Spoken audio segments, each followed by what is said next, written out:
Frances Arenteff fue la primera mujer estadounidense en conquistar la cima del Everest sin oxígeno, pero no fue eso lo que la mató, y lo que le ocurrió durante sus últimas horas convirtió su cuerpo en uno de los monumentos más perturbadores de la montaña. Una mañana de 1998, Frances Arenteff y su esposo Sergei iniciaron su ascenso al Everest. Ella tenía 40 años y venía de Colorado. Él era conocido como el Leopardo de las Nieves por haber conquistado las 5 cumbres más altas de la Unión Soviética. Juntos formaban un equipo que parecía invencible. Su plan era ambicioso hasta la temeridad. Frances subiría sin botellas de oxígeno, sin radios y sin apoyo de sherpas. Cada decisión que tomaron antes de pisar la montaña reducía su margen de supervivencia, y aún así lo hicieron. El Everest mide 8.800 metros de altura. A esa altitud, el aire contiene solo un tercio del oxígeno que respiras al nivel del mar. Por encima de los 8.000 metros comienza lo que los alpinistas llaman la zona de la muerte. Tu cuerpo no puede funcionar ahí durante más de unas horas. Las células empiezan a morir, el cerebro se apaga y los músculos dejan de responder. Escalar sin oxígeno suplementario en esa zona es caminar deliberadamente hacia el límite exacto donde el cuerpo humano deja de ser viable. Pero Frances aguantó. El 22 de mayo, Frances alcanzó la cumbre. Eran las 2:30 de la tarde. En cualquier expedición normal, eso habría sido motivo de celebración, pero en el Everest, la hora lo cambia todo. El límite seguro para dar la vuelta era a las 2 de la tarde. Frances había llegado 30 minutos tarde, media hora que separaba el triunfo de la catástrofe. Mientras comenzaban el descenso, la oscuridad cayó sobre la montaña. La temperatura se desplomó a menos 40 grados centígrados y los vientos alcanzaron los 110 km por hora. Y entonces, en algún punto de esa noche helada, Frances y Sergei se separaron. Él logró regresar al campamento, pero ella no apareció. Cuando amaneció, Sergei agarró botellas de oxígeno y volvió a subir para buscar a su esposa. Subió solo, contra todo protocolo y contra toda lógica. Él también desapareció. 2 días después, el escalador británico Ian Wood vio algo en la nieve, una figura vestida de púrpura inmóvil, a 350 metros por debajo de la cumbre. Era Frances. Llevaba 24 horas tendida ahí, expuesta a vientos brutales y temperaturas que destruyen el tejido humano en minutos. Lo que Ian encontró desafiaba toda comprensión. Frances se había quitado la ropa. Estaba casi en ropa interior. Sus manos y pies se habían vuelto negros por la congelación, y la hipotermia severa había provocado un fenómeno llamado desnudo paradójico, donde el cerebro, al perder el control de la regulación térmica, envía una señal falsa de calor extremo. Frances creyó que se estaba quemando. Mientras moría de frío, sentía fuego. Lo impresionante es que a estas alturas, Frances aún seguía viva. Ian intentó vestirla durante más de una hora, pero sus músculos se habían endurecido por completo. Sus brazos y piernas no se doblaban. Moverla a esa altitud, con nieve hasta las rodillas, era físicamente imposible. Ian tuvo que tomar una decisión: quedarse con Frances y morir los dos, o dejarla y sobrevivir. Se fue y Frances murió esa noche. Pero ¿y qué pasó con su marido? Todavía no lo encontraban. El cuerpo de Frances, sin embargo, permaneció en la ruta de ascenso durante 9 años. Los escaladores que pasaban junto a ella la llamaron la Bella Durmiente, porque su rostro parecía sereno, tranquilo, como si simplemente estuviera durmiendo una siesta en la nieve. Al año siguiente encontraron el cuerpo de su marido Sergei. Había caído mientras intentaba llegar hasta su esposa. En 2007, Ian regresó al Everest, movió el cuerpo de Frances fuera de la ruta y la envolvió en una bandera estadounidense. Shreya Shah Chlorfine hipotecó su casa para pagar el ascenso que la mataría. Gastó $100.000 en un sueño que había tenido desde los 9 años, y cuando finalmente alcanzó la cima, ya no tenía fuerzas para volver. Shreya tenía 33 años, había nacido en Nepal, crecido en India y emigrado a Canadá con su esposo.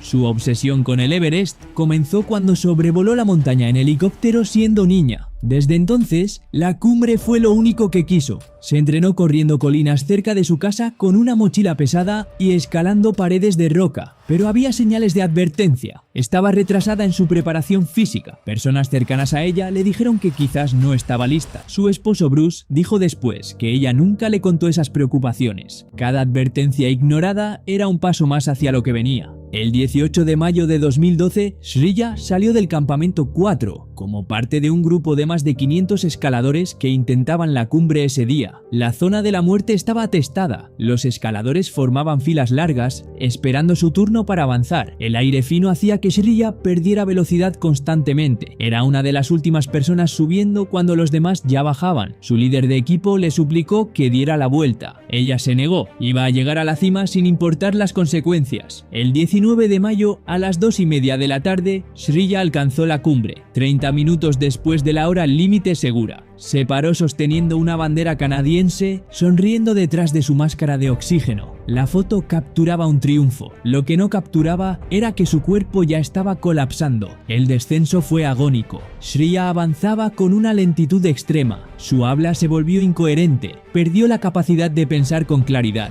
No podía sostenerse en pie por sí misma. Los sherpas tuvieron que arrastrarla y cargarla montaña abajo. Llevaba 24 horas escalando y estaba en su 9ª botella de oxígeno. Entonces una tormenta golpeó la montaña, multiplicando el frío y el viento. Sriya se desplomó y no pudo seguir. Murió el 19 de mayo de 2012 durante el descenso desde la cumbre. Su cuerpo fue encontrado cerca de la ruta de ascenso con una bandera canadiense colocada sobre él. Rob Hall llamó a su esposa embarazada por radio mientras se congelaba hasta morir. Esa fue su última comunicación con el mundo. Pero lo que lo puso en esa situación no fue la montaña, fue una promesa que le hizo a un cartero de Seattle. El 10 de mayo de 1996, Hall, un guía neozelandés de 35 años, lideró a su equipo hacia la cumbre. Era uno de los mejores guías del Everest, con 4 ascensos exitosos. Su cliente ese día era Doc Hansen, un cartero de 46 años que había fracasado en su intento el año anterior. Hall le había prometido que esta vez lo llevaría hasta arriba. Esa promesa se convirtió en una sentencia para ambos. Ese mismo día, otro equipo liderado por el guía estadounidense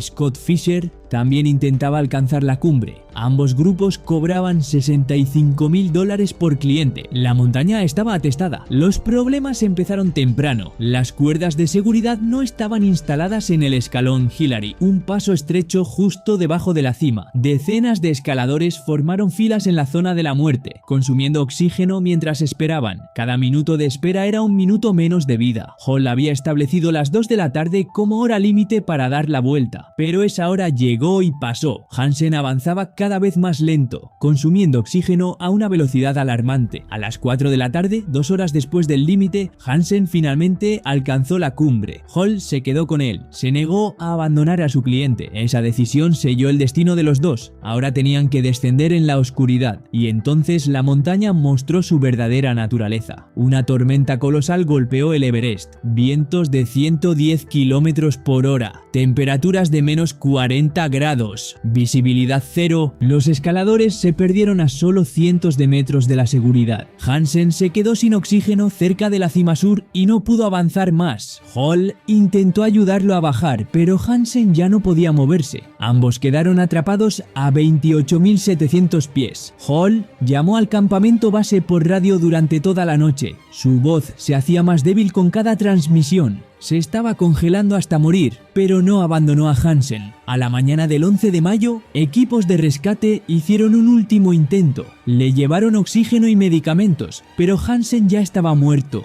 y Hall apenas mantenía la consciencia. Su última llamada por radio fue para su esposa Jan en Nueva Zelanda. Le dijo que la amaba, le pidió que cuidara de su hija, que aún no había nacido. Después la radio quedó en silencio. Rob Hall murió el 11 de mayo de 1996 junto al cuerpo de su cliente. Su cadáver permanece en la cima sur del Everest. El desastre de ese día mató a 8 personas en total, convirtiéndolo en una de las jornadas más letales en la historia de la montaña. David Sharp. Más de 40 personas vieron morir a David Sharp y ninguna lo salvó, pero lo que convierte su muerte en una de las más perturbadoras del Everest es lo que él mismo hizo cuando le ofrecieron ayuda. David Sharp tenía 34 años y era un escalador británico con experiencia seria. Había conquistado el Kilimanjaro, el Elbrus y el Cho Oyu, pero el Everest lo había derrotado 2 veces. En 2003 tuvo que dar la vuelta por congelación en los dedos. En 2004 llegó a 350 metros de la cima antes de rendirse. Esta era su tercera oportunidad y había decidido que sería la última.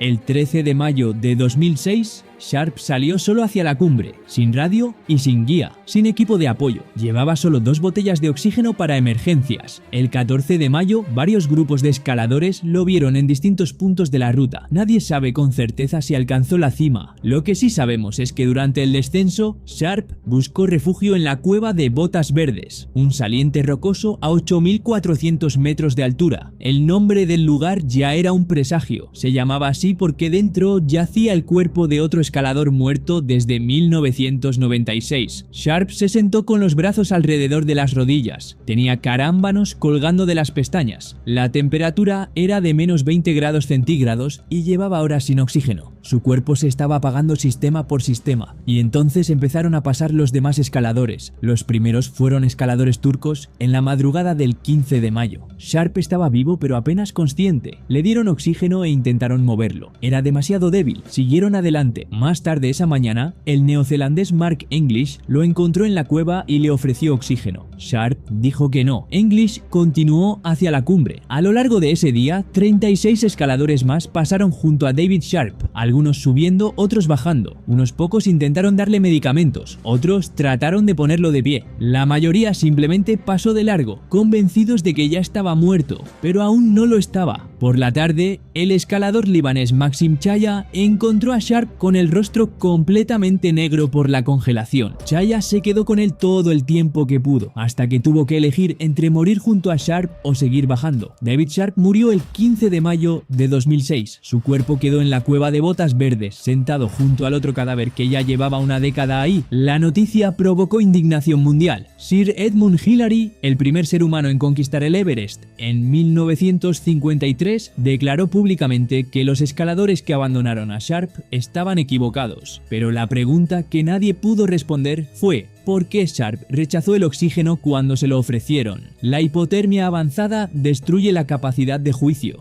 Es posible que Sharp ya no supiera que estaba muriendo. Hannelore Schmatz fue la primera mujer que murió en el Everest, y durante años su cuerpo se convirtió en el punto de referencia más macabro de toda la ruta de ascenso. El 1 de octubre de 1979, Hannelore Schmatz y su esposo Gerhard llegaron al Everest como parte de una expedición alemana. Ella tenía 39 años y había escalado grandes montañas en varios continentes. Gerhard alcanzó la cumbre el 1 de octubre y regresó a salvo. Le dijo a Hannelore que el clima estaba empeorando y que debería esperar. Hannelore dijo que no. Cada negativa la acercaba más a la montaña y más lejos de la supervivencia. El 2 de octubre, Hannelore comenzó el ascenso final, acompañada del escalador estadounidense Ray Gené y varios sherpas. Las condiciones eran brutales: vientos cortantes, nevadas continuas y 30 grados bajo cero. A la 1:30 de la tarde, Hannelore alcanzó la cima del Everest. Lo había logrado, pero el logro era solo la mitad del camino. Ahora tenía que volver. El descenso fue una pesadilla en cámara lenta. Hannelore y Ray avanzaban demasiado despacio. El oxígeno se agotaba. La oscuridad avanzaba. Los sherpas le rogaron que siguieran moviéndose. Detenerse significaba morir, pero Hannelore y Ray estaban demasiado débiles para continuar. Decidieron pasar la noche a 28.000 pies de altura, completamente expuestos al viento helado. El sherpa Sungare se quedó con ellos. Por la mañana, Ray Gené estaba muerto. El frío lo había matado durante la noche. Hannelore apenas respiraba. Con ayuda de Sungare intentó caminar cuesta abajo. Avanzaron apenas 100 metros antes de que ella se desplomara. Estaba a solo 100 metros del campamento 4, 100 metros de la seguridad. Sus últimas palabras fueron una petición de agua. Sungare tuvo que abandonar su cuerpo y descender solo. Sobrevivió, pero perdió la mayoría de los dedos de manos y pies por congelación.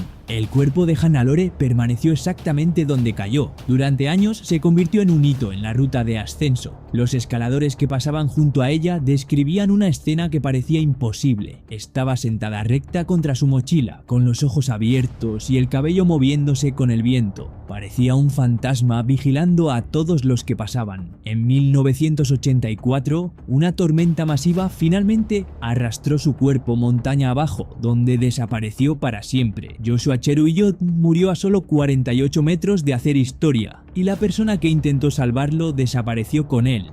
Joshua tenía 40 años y era un banquero keniano con un historial de montañismo extraordinario. Había alcanzado la cima del monte Kenia más de 20 veces. Escaló el Kilimanjaro en solo 15 horas. En 2023 se convirtió en el primer africano en escalar el Manaslu, la octava montaña más alta del mundo, sin oxígeno. Ahora quería ser el primero en hacer lo mismo en el Everest, algo que menos del 2% de los escaladores ha logrado jamás. Su guía Sherpa llevaba una botella de oxígeno de emergencia, pero Joshua había establecido reglas claras. Solo la usaría si perdía la consciencia o si el clima se volvía imposible. Cualquier otra circunstancia seguiría sin oxígeno. Esas reglas se convirtieron en las cadenas que lo ataron a la montaña. El 22 de mayo de 2024, Joshua y Nang dejaron el campamento 4 para el empujón final hacia la cumbre. Cada paso sin oxígeno a esa altitud era una tortura fisiológica. Los pulmones no pueden extraer suficiente oxígeno del aire. Los músculos se llenan de ácido láctico. El cerebro empieza a fallar. En Bishop Rock, a solo 48 metros de la cumbre, Joshua empezó a comportarse de manera extraña. Estaba confundido. No respondía a las instrucciones de Nang. Cuando Nang intentó darle la botella de oxígeno de emergencia,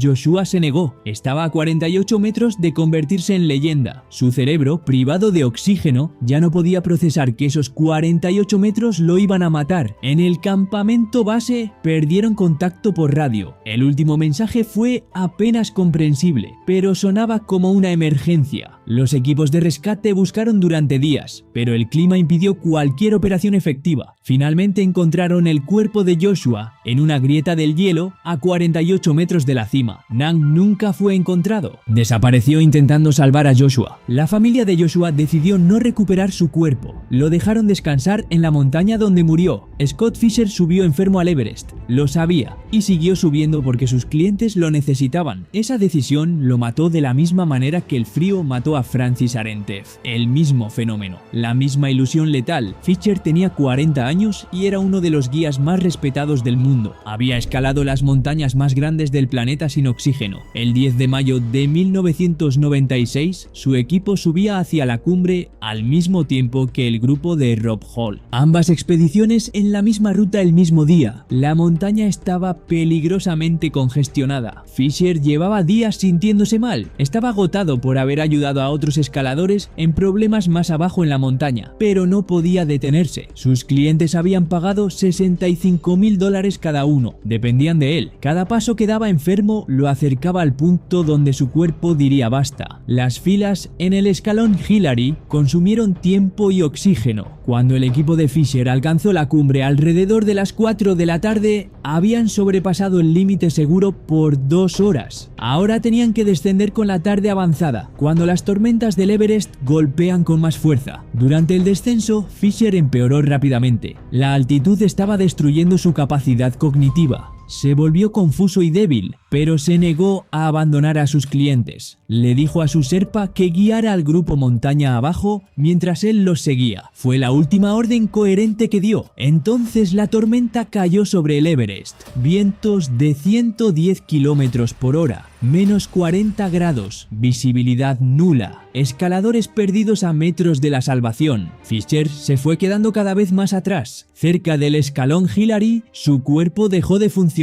Le dijo a su equipo que siguieran sin él. Su Sherpa intentó ayudarlo, pero la tormenta hacía imposible cualquier rescate. Tuvo que elegir entre salvar a los clientes o quedarse con Fisher. Cuando los equipos de rescate lo encontraron al día siguiente, Fisher estaba muerto. Su máscara de oxígeno estaba puesta, pero la botella estaba vacía. Sus manos estaban desnudas. Su chaqueta estaba abierta. El frío había destruido su termostato cerebral, igual que con Francis Arentev, haciéndole creer que tenía demasiado calor mientras se congelaba hasta morir. Scott Fisher murió el 11 de mayo de 1996. Su cuerpo fue movido fuera de la ruta principal de ascenso, pero sigue en el Everest. No olvidéis apoyar este tipo de contenido suscribiéndoos y viendo este otro vídeo muy curioso que os encantará.